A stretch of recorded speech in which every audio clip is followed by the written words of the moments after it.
I'm here with Björgvin of Skálmöld to talk about their latest record, which I've pronounced it once on my album review. I'm not going to try to do it twice because I don't want to upset the good folks of Iceland. I love the country. I love the nation.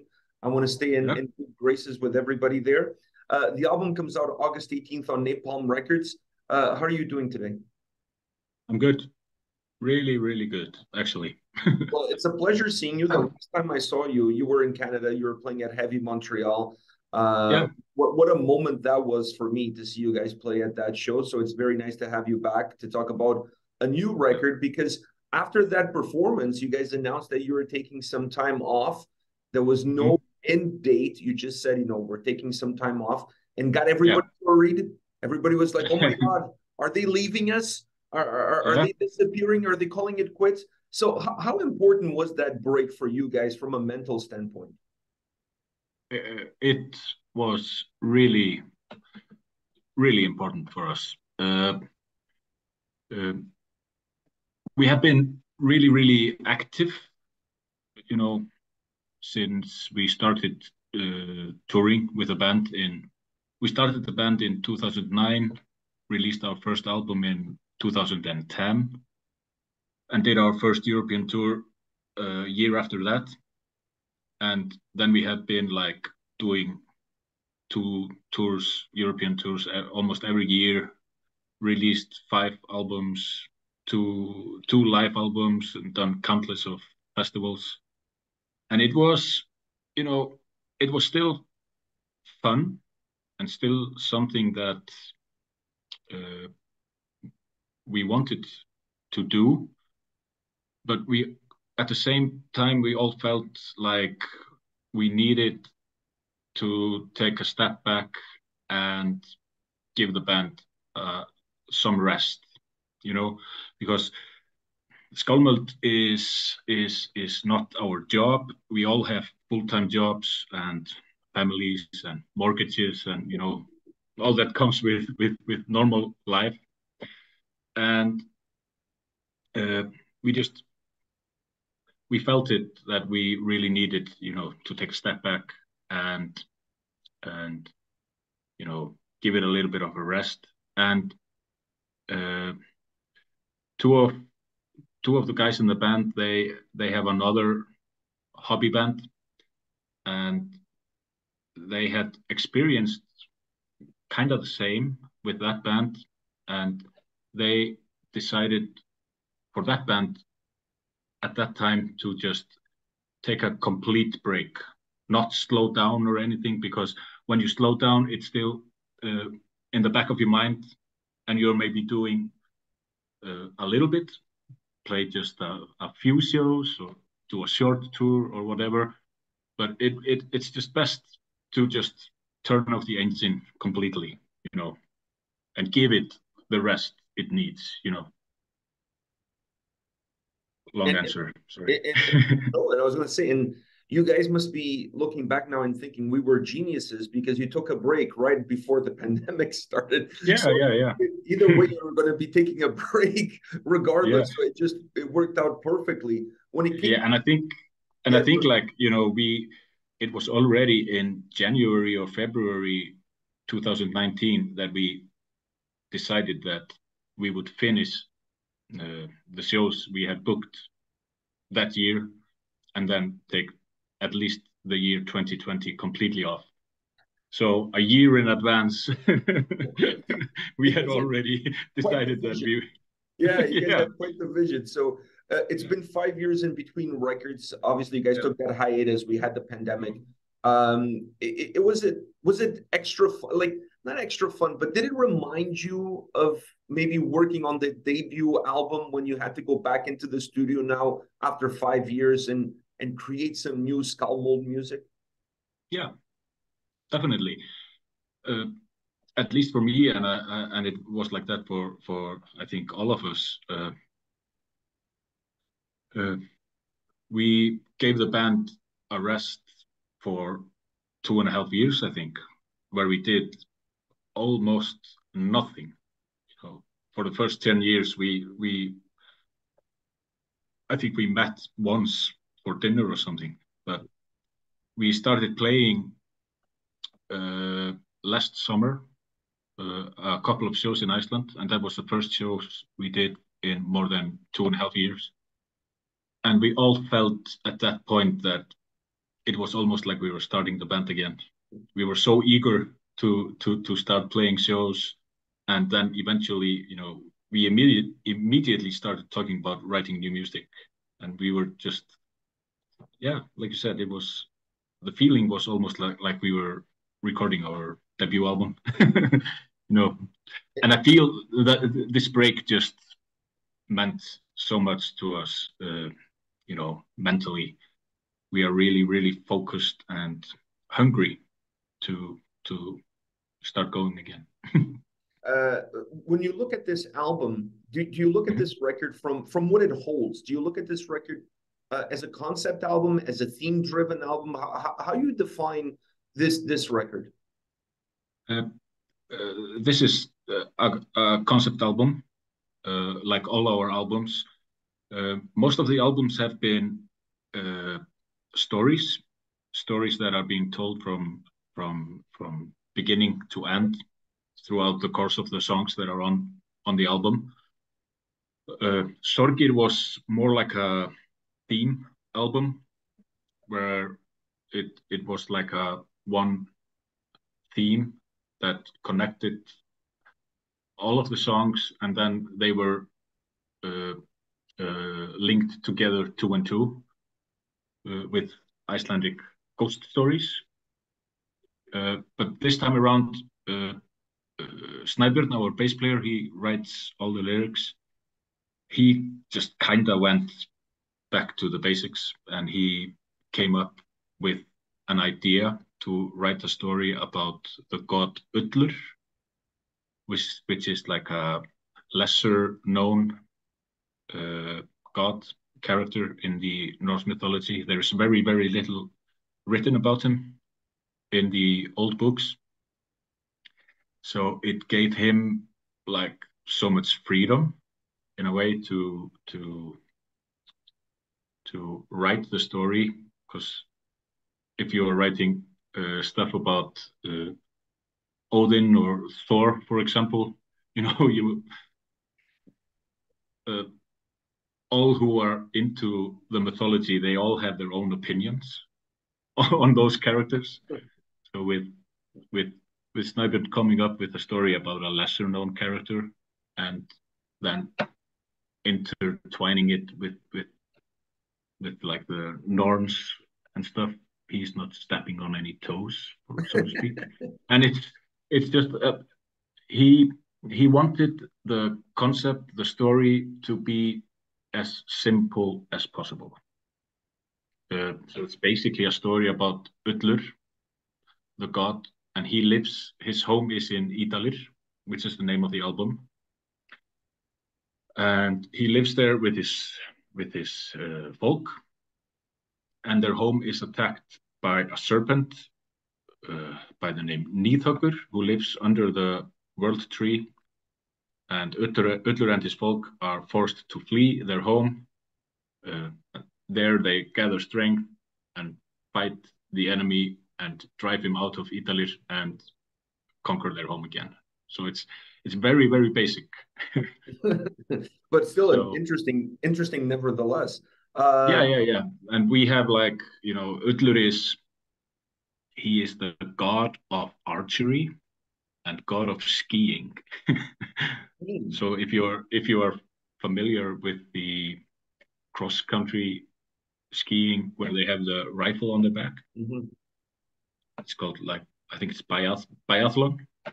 Ullur is like the Norse mythology version of a biathlon athlete. It's listening to this album, there's definitely a lot of diversity in the sound from song to song, some more folky, some less folky. Was that done in mind of where you are? Because even though there's a theme that takes the story from start to end, each song kind of becomes its own story, because each song it's kind of like its own chapter. So were you guys thinking of each moment that you're trying to represent and then going with a sound that better represented it? Yeah, usually when we start really focusing on writing for an album, one of the first things we do is we come up with a concept, and we divide the story or the concept into chapters, which represent songs, and then we sort of fill in the blanks. And this time around, because it had been 5 years between albums, and we usually we all write music, and since it was 5 years, all of us had a lot of ideas which we brought to the table, and that might have resulted in the album being more diverse than maybe Sorgir, for example, because everybody was, I'm looking for the English word. Cannot find it, but everybody had already ideas that they could bring into the mix. So it may have resulted in a more diverse album. And we usually just write the songs so we feel like the song is good enough to fit an album. And once we have, like in this case, 8 songs, then we find the place for them in the concept. So it's not like we take a chapter and write a song that fits into that. Oh wow! So it's more like the music. We write it and then we find the place for it, and the lyrics and the vocals come last, and that's probably where we get more emotion to it, so to speak, and defines its spot a little bit better as well. Now, yeah. the sound on this record, the keys and the guitars really felt like the 2 main cornerstones, if you will, of this album, more so than perhaps the previous record. Where did that came from? That having the keys so predominant. Obviously, the guitars are always there, but I felt like the keys and guitars were neck and neck, parallel with one another. It's hard to say. It's not something that we were consciously looking for. It could be, one of the reasons could be that for this album, it was the first time that we, on all the 5 albums before, we have always recorded, mixed, and mastered the album in Iceland with the same guy.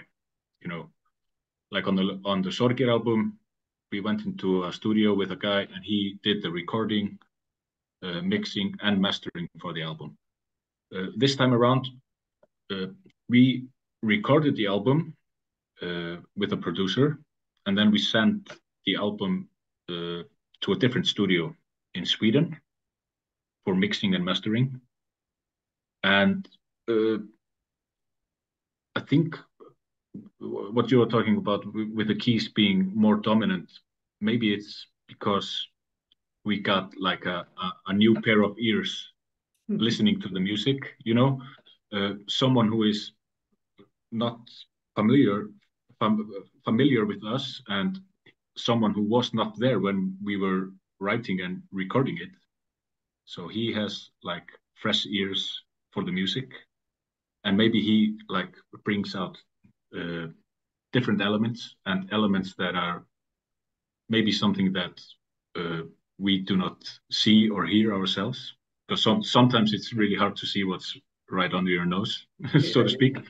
So and we trusted this guy for our album, and it was a little bit hard at first to do it, to like give your baby just give your baby away to someone to raise it in a way, but the end result was just really, really good, and I'm so happy with the mix and the overall sound of the album. And like you said, he found a different mix for each song. It's not the same mix that is 100%. used throughout the whole album, and it's just I'm really happy with how it turned out. And I want to ask you about I'm going to try to pronounce the name of the song. Ulur. Yeah, Ullur. Ulur. Okay. Ullur. Okay. You do it way better than me. Yeah. You'll get it at some point. Where does this song rank for you when it comes to writing a Skálmöld song that feels so cinematic? I mean, I felt like this song was just like straight out of a movie score. It felt like a movie score piece. Mm-hmm. This song was, I don't know, it's hard to explain. When we are writing the music, it's very rarely that someone shows up with a whole song. It usually someone comes up with two riffs that go together or something, and then in the rehearsal room we try it out, build on it, try new ideas, rip something apart, and whatever. But sometimes it happens over a course of few rehearsals or whatever for one song, and then sometimes it happens, and it has happened with us before, like a song just appears, and that was a pretty much the story with this song. Sniper came up with it's basically just two riffs, really. The song. He came up with the first riff, and we tried that out. And after we had played that, fooled around with it for quite some time, he showed us another riff that he wasn't sure if it was a Skálmöld riff or not. But we just immediately, grabbed that riff and put it into the song, and then it just happened. It was just the song basically wrote itself, so to speak. Yeah, and then Gunnar, our keyboard player, he came up with the symphonic arrangements that are on the album in the last song, and they just fitted perfectly and made it, so much bigger. And we have, I think, on all our albums, we have songs that are big and epic, but Ullur is, I think, it might be the most epic song. My most epic song we have ever written. Yeah, bigger and more epic. Bigger and more, I don't think you guys have had ever a song as big as epic as this. This track is like one of those for the ages. It's just like outstanding on the record. When I listen to the album and I hear you sing, I think to myself, I'm glad I don't speak Icelandic, because I could never do what you do in a karaoke bar without completely losing my voice. You have this delivery that it's so natural, but it's unapproachable, because like I don't think I could use or find that technique. Do you do something for your vocal cords in order to be able to bring that raw effect of your voice without creating any damage to it whatsoever? No, not really.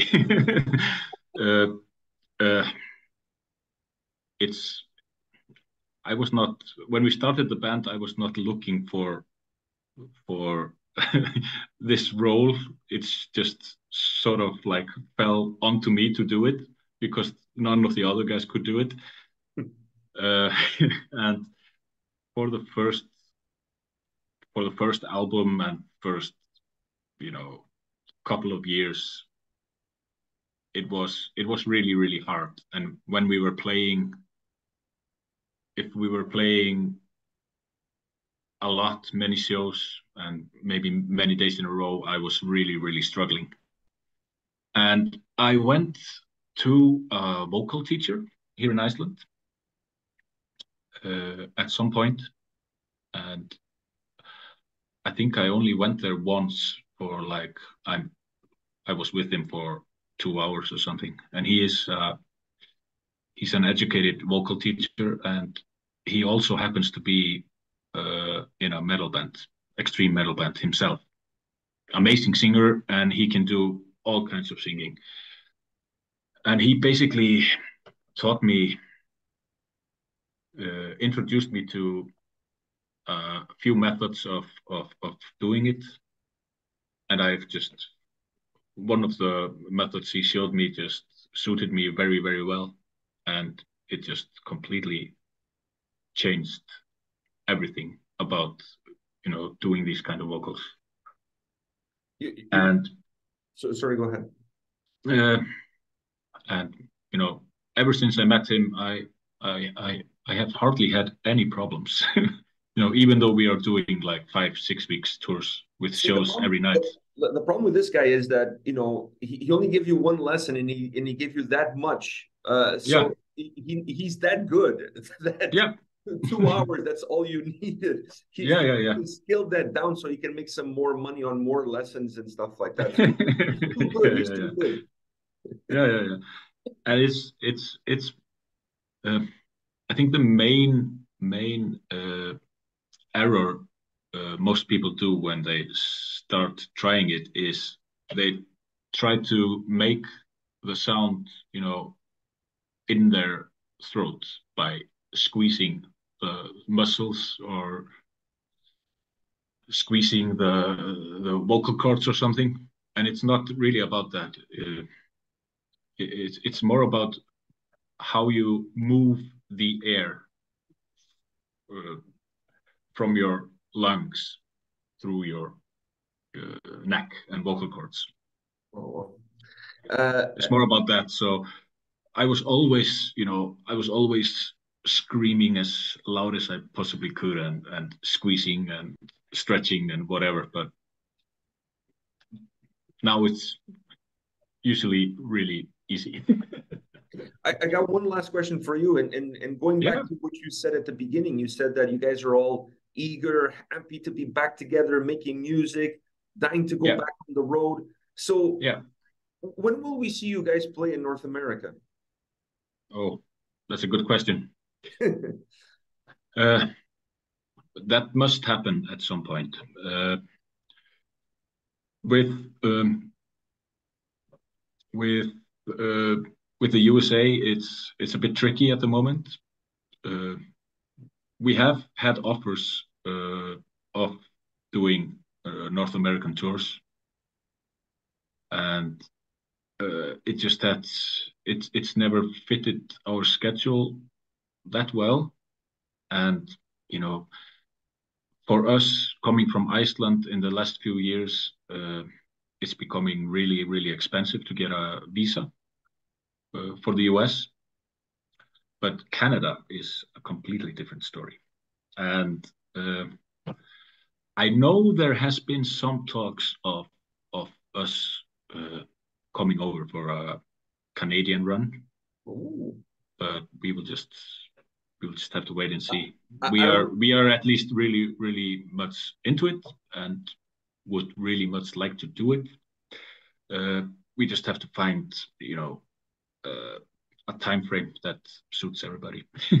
I don't know if you know this, but I've been throwing this idea out to the internet. I think we checked out a song from the album on the channel, and I said, what the world needs is a Viking invasion. So Solsifir, Skálmöld, invading the lands of North America once again, as the Viking ancestors once did. You guys doing it all over again. I think it would be outstanding. Outstanding.